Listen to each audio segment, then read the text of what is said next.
مرۆڤایەتی تووشی قەیرانی وەچەخستنەوە دەبێتەوە. بە پێی توێژینەوەیەک دەرکەوتووە کە ژمارەی سپێرمی مرۆڤ بەرەو کەمبوونەوە دەچێ و دەبێتە هۆی سەرهەڵدانی قەیرانی کەمبوونەوەی وەچەخستنەوە ئەگەر هەنگاوی پێویست نەنرێ.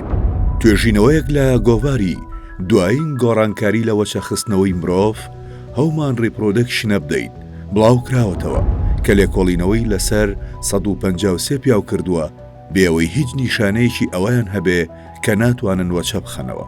توێژینەوەکە دەری خستووە کە تێگڕای چڕی سپێرم لە 101.2 ملیۆن سپێرم بۆ هەر میلیلیترێک بۆ 49.0 ملیۆن سپێرم بۆ هەر میلیلیترێک لە نێوان ساڵانی 1970 بۆ ساڵی 2018 بەزیوە کە دەکاتە ڕێژەی لە 151.6.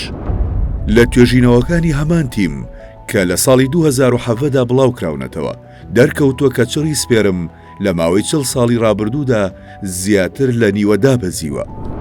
بەڵام لەو کاتەدا کەمی داتا بۆ بەشەکانی تری جیهانوای کردبوو کە دۆزینەوەکان تەنها لەسەر چەند ناوچەیەک چڕ کرابوونەوە کە ئەوروپا و ئەمریکای باکوور و ئوستورالیای لەخۆ دەگرت.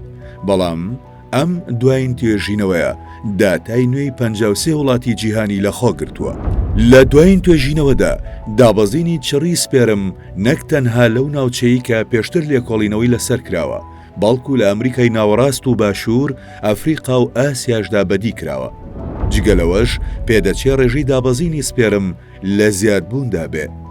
بە سیرکردنی و زانیاریانی کە لە ساڵی 1972ەوە لە هەموو کیشوەرەکاندا کۆکراونەتەوە، توێژەران بۆیان دەرکەوتووە کە چڕی سپێرمەکان لە هەر ساڵێکدا بەڕێژەی لە 101.16 بەزیوە.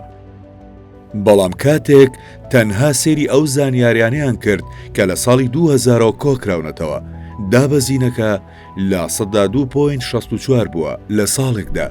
ئەمە ژمانەی وایە لە دوای ساڵی 2000ەوە ڕێژەی دابەزینی سپێرم دوو هێندەی پێش خۆیەتی و بەردەوام لە دابەزیندایە. پرۆفیسۆر هاگای لیڤین یەکەم توێژەری توێژینەوەکە لە زانکۆی ئێبری قودس ئاماشەی بەوە کردووە. شتێک لە زەرزەویدا هەڵەیە و پێویستە هەنگاوی لەبارەیەوە بنین. پێم وایە ئەوە قەیرانێکە دەبێت ئێستا ڕوبەڕووی ببینەوە پێشەوەی بگاتە خاڵێکی وەرچەرخان کە ڕەنگە گەڕانەوەی تێدا مەحاڵ بێ. لە کاتێکدا ڕوون نییە کە ڕەنگە چی لە پشت ئەو دابەزینەوە بێ، بەڵام شارەزایان دەڵێن ڕەنگە هۆکارەکانی وەک جگەرەکێشان، خواردنەوەی مادە کەهولیەکان، قەڵەوی و خراپی خۆراکی ژڕۆڵیان هەبێ. هەروەها ڕەنگە شێوازی ژیانی تەندروست یارمەتیدەر بێ بۆ بەرزکردنەوەی ژمارەی سپێرمەکان.